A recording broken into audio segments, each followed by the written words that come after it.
Brasília International Film Festival, Festival Internacional de Cinema de Brasília, agora na sala da sua casa. Festival totalmente online, mostra competitiva com filmes inéditos, tributo Kirk Douglas, Bife Júnior com filmes teens. Comemore o aniversário de 60 anos de Brasília com a gente, de 21 a 26 de abril. Acesse bifefestival.com. Fique em casa, fique com o Bife.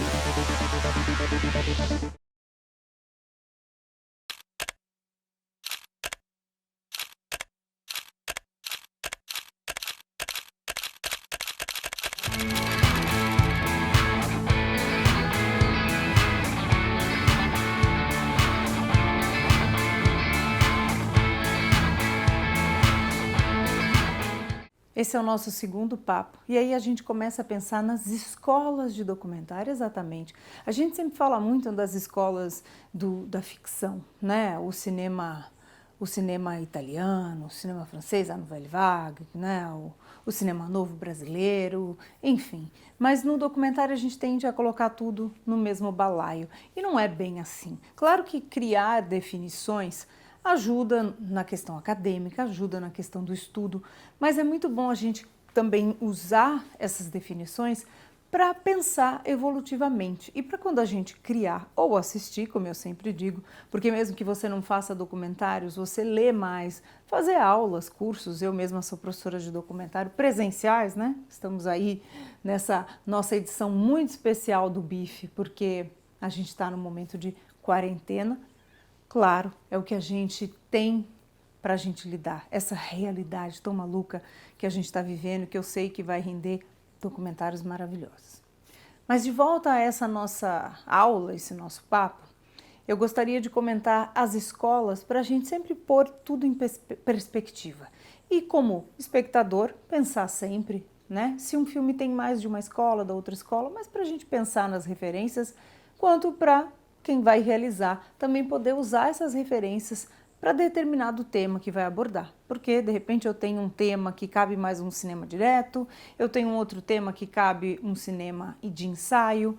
Em quem que eu vou me inspirar? Em quem que eu vou apreciar as referências, beber das referências? Então, a gente pensa nas escolas por isso. Voltando aqui só um pouquinho à questão do Nanook, o esquimó, é muito interessante e importante a gente citar que o Robert Flaherty, ele saiu do que a gente chamava daquela escola clássica que estava acontecendo até os anos 20 do documentário, que era sempre um documentário, como eu já falei, de viagem, ou newsreel, e sempre um voice-over narrando tudo, né? Quase como depois eu vou falar mais disso, mas o Robert Drew, que foi um dos criadores do cinema direto, dizia, essas palestras filmadas, chatérrimas, que ninguém aguentava. Em vez dele fazer eu, o observador, ele, o objeto que eu estou observando, ele usou questões da narrativa para fazer Nanook, eu o personagem, elementos da escola dramática para contar e a realidade desse personagem, em vez de ficar essa coisa fria,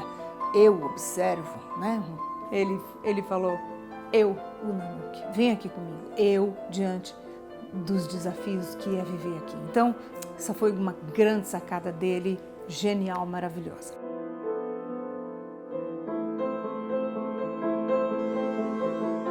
Mas vamos falar do documentário, a escola russa. E é impossível a gente não falar de Dziga Vertov. O Vertov foi contemporâneo de gênios como Sergei Eisenstein, fez muitos filmes na década de 20 e tem um filme dele que é seminal, até hoje eu julgo extremamente moderno. Se chama Um Homem com uma Câmera, 1929. Assistam, vocês vão entender por que um filme feito há tantas décadas é tão contemporâneo, tão ousado, tão interessante, pioneiro na linguagem, exatamente. O Vertov acreditava que cinema é montagem, e a montagem russa da época já, né, criou escola, fez escola. Mas a montagem do Vertov para esse filme é uma aula de criação, aquilo que a gente chama uma imagem A, outra imagem B, as duas juntas te entregam um terceiro significado. E você também pode aprender e criar o seu significado. Um Homem com uma Câmera retrata um dia comum numa cidade média da Rússia, uma cidade já moderna, com transporte público, trem, bonde, lojas, comércio, fábricas, hospitais, só tudo muito pulsante. E a gente vai vendo essa cidade desde o momento em que ela acorda até o momento em que ela dorme.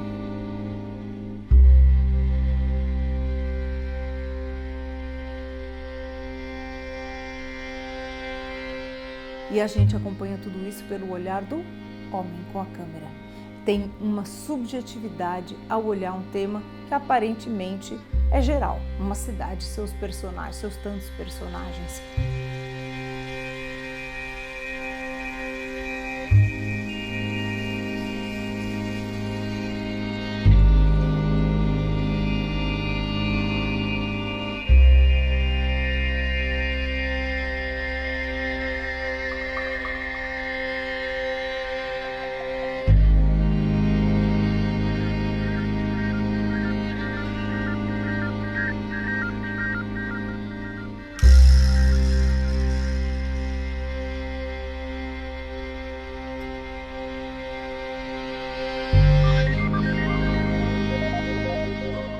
O protagonista, no caso, é esse câmera, esse homem que tudo observa. Tem uma cena muito específica, antológica, que é a da persiana, que é um olho, a câmera olho, né? A câmera funciona como o olho desse homem que documenta essa cidade, mas ao mesmo tempo ele também é filmado e documentado, porque a gente vê esse homem em ação, quase que num making off. A gente vê onde ele coloca a câmera para filmar embaixo de um trem, onde que ele está quando ele filma uma cena de trânsito.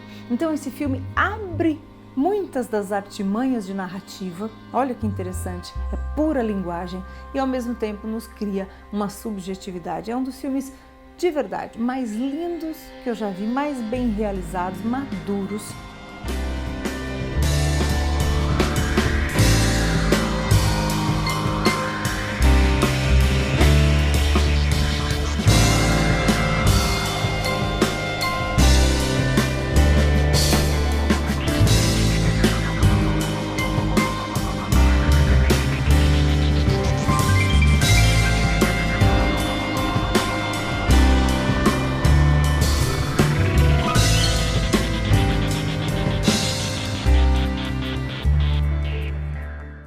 E tem aí esse selo do que o Vertov cunhou para si mesmo, a sua própria tendência, escola de cinema, que é Kinopravda, ou seja, o cinema verdade. Ele estava sempre em busca dessa verdade com essa câmera-olho, né, que observa e capta essa realidade, ao mesmo tempo com muita subjetividade, muita autoria.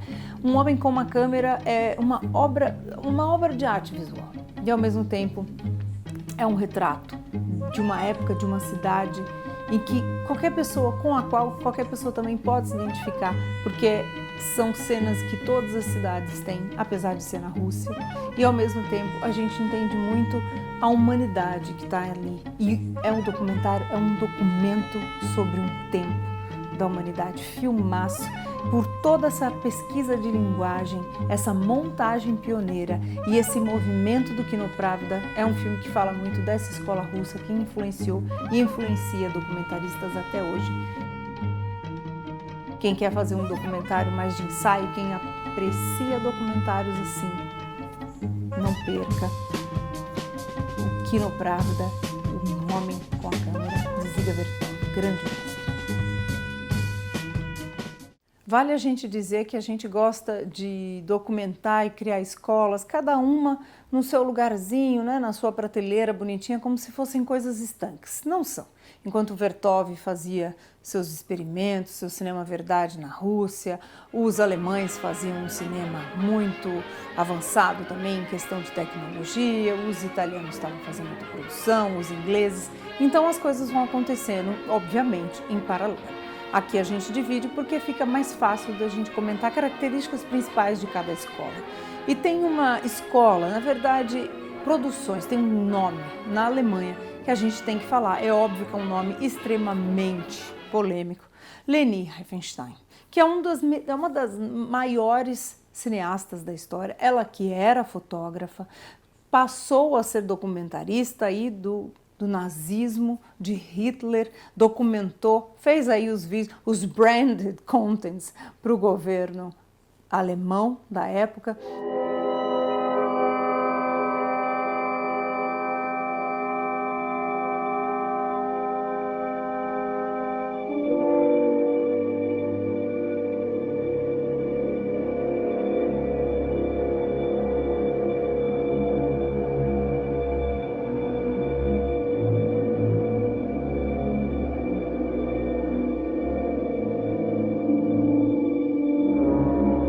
E depois do final da guerra, ela voltou de novo para a fotografia. Agora, o que é interessante ressaltar no trabalho da Leni é esse apuro formal, em que muitos, sim, beberam dessa fonte, observaram, copiaram, se inspiraram, enfim. E ela trouxe um apuro formal absurdamente óbvio, inovador para a época, porque ela tinha os meios para produzir, literalmente, podia fazer uma produção grandiosa. E aí eu cito aqui um filme que eu acho fundamental, O Triunfo da Vontade, de 1934. É considerado um dos maiores filmes da história, em questões de dimensão. 30 mil pessoas no Congresso nazista, o 6º Congresso nazista dessa época. 34 o filme. E ela traz um apuro de produção, apuro formal, movimentos de câmera, contra-plongés para retratar a figura do Führer, de Hitler, naquele comício com multidões, coreografias, movimentos de câmera, câmeras simultâneas. Tem algumas sequências que você fica pensando quantas câmeras ela tinha lá, quantas pessoas registrando ao mesmo tempo todos os eventos, a dimensão do povo, a dimensão do mito, a dimensão de quem observa com um traveling, câmeras muito precisas, símbolos que ela trabalha, toda essa questão de simbologia das imagens, dos gestos. Muitos que filmaram multidões depois, encontros, essas grandes mitificações das mais variadas, sim, assistiram sim o cinema da Leni.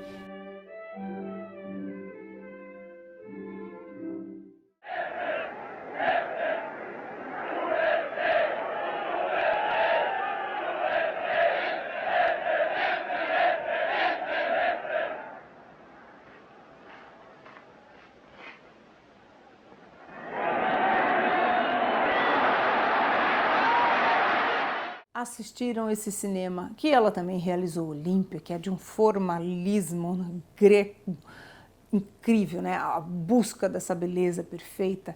Todas essas questões tecnológicas também, de técnica que ela trouxe, foram importantes para essa década. Então a gente cita aqui como exemplo histórico, obviamente, sem nenhuma identificação com a temática, mas é um documento também importantíssimo para a humanidade, sobre esses momentos, as questões, o pensamento do nazismo. Então, fica aqui essa questão da Leni. Quem nunca assistiu os filmes dela, procure, leia, porque são interessantíssimos como objeto de pesquisa e de estudo.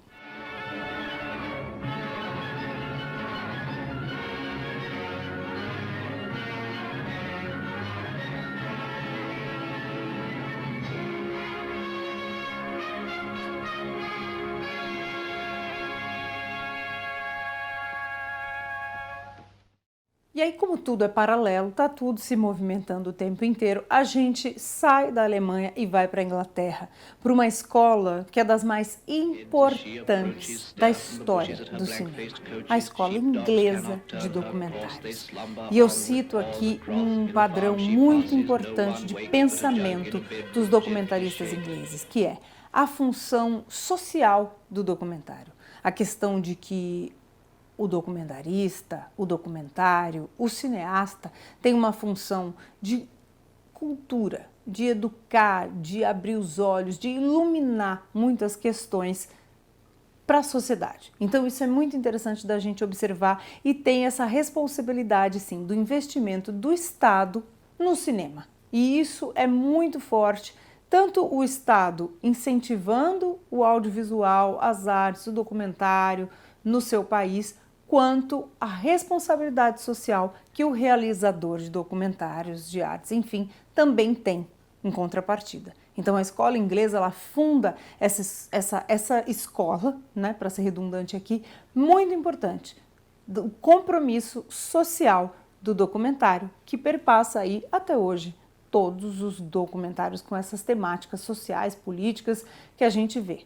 E aí quando a gente fala dessa escola inglesa, a gente fala de quem? Do John Grierson, que eu falei lá atrás, o cara que comentou que o documentário é esse tratamento criativo da realidade. Ora, que tratamento criativo que é o possível de uma escola inglesa que tem 3 pilares muito importantes. Os filmes com mensagens, o heroísmo e a responsabilidade social, como eu já comentei. Mas quando eu cito aqui heroísmo, não é o heroísmo grandioso, não, é o heroísmo do trabalhador. O cinema inglês, até hoje, ele corre nessa vertente do personagem, o trabalhador, o homem comum, a working class, está sempre em evidência. Ou parte-se já para aquele filme mais histórico, a tradição de dramas históricos inglesa, a gente nem precisa comentar, ou tem esse filme muito fincado na realidade, como o cinema do Ken Loach, autor maravilhoso, que tem muito do cinema documental, sim, e dessa escola. O John Grierson criou a GPO, que é essa escola, quase como se fosse uma produtora, e nasceu dentro de onde? Do Royal Mail. Sim, o Correio Britânico, uma das grandes instituições da cultura britânica, que tinha o poder de produzir, de bancar esses documentários, esses filmes, enfim. E um muito importante é Coal Face, que é a cara de carvão, que conta, que faz todo o percurso dos mineradores. A indústria mineradora inglesa foi importantíssima para a Revolução Industrial, para a economia, né, para toda a importância que a Inglaterra teve nessa época, e a GPO teve seu auge aí de 26 a 46, esses 20 anos muito decisivos, né, incluindo aí o período da Segunda Guerra, e a gente entende melhor as instâncias, os grandes personagens da sociedade inglesa, como também o próprio Correio. Um outro filme é Night Mail, de 36, e ele conta a história do Correio britânico.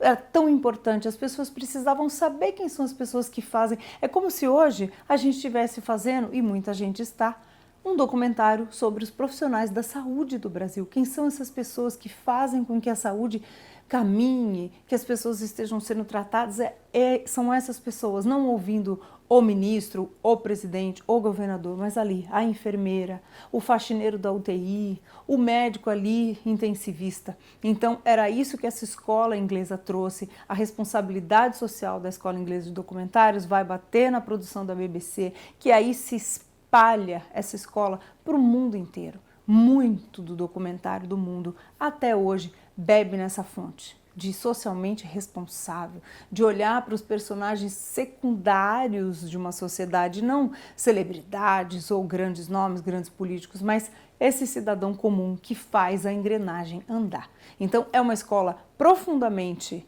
revolucionária nesse sentido, dando a atenção ao homem comum e ao mesmo tempo tendo recursos narrativos muito interessantes. Eu cito um nome aqui, Alberto Cavalcante, um brasileiro. Ele já era diretor na França, foi levado pelos ingleses para ajudar a GPO a construir histórias com narrativa, sempre a tal da narrativa, para que tudo fique interessante. E aí, depois, ele veio para o Brasil para ajudar a fundar a Veracruz, mas isso eu falo mais depois. E uma questão muito importante de Night Mail, a gente fala muito disso, sempre, ser um chavão. Você quer contar a história do Correio? Conte a história de uma carta, não é? E é isso que Night Mail faz, a gente percorre o caminho da carta inteira até o seu destino, e aí vai conhecendo instância por instância dos Correios. E olha, eu acho essa uma técnica narrativa atualíssima, clássica, incrível até hoje, a gente pode usar até hoje. Então assim, o cinema inglês, essa escola inglesa que nasceu aí nos anos 20, é importantíssima. E última coisa aqui, o som. O som, em 1930, já estava no cinema e ele foi revolucionário para mudar a estética, a ética, o tratamento de linguagem e de captação do cinema. Então, tudo está acontecendo, camadas e camadas, e a gente sabe o quanto cada ingrediente é importante, né? Afinal de contas, é uma arte aí que tem muitos atuantes, muitos agentes ao mesmo tempo. Cinema e o documentário são fascinantes mesmo.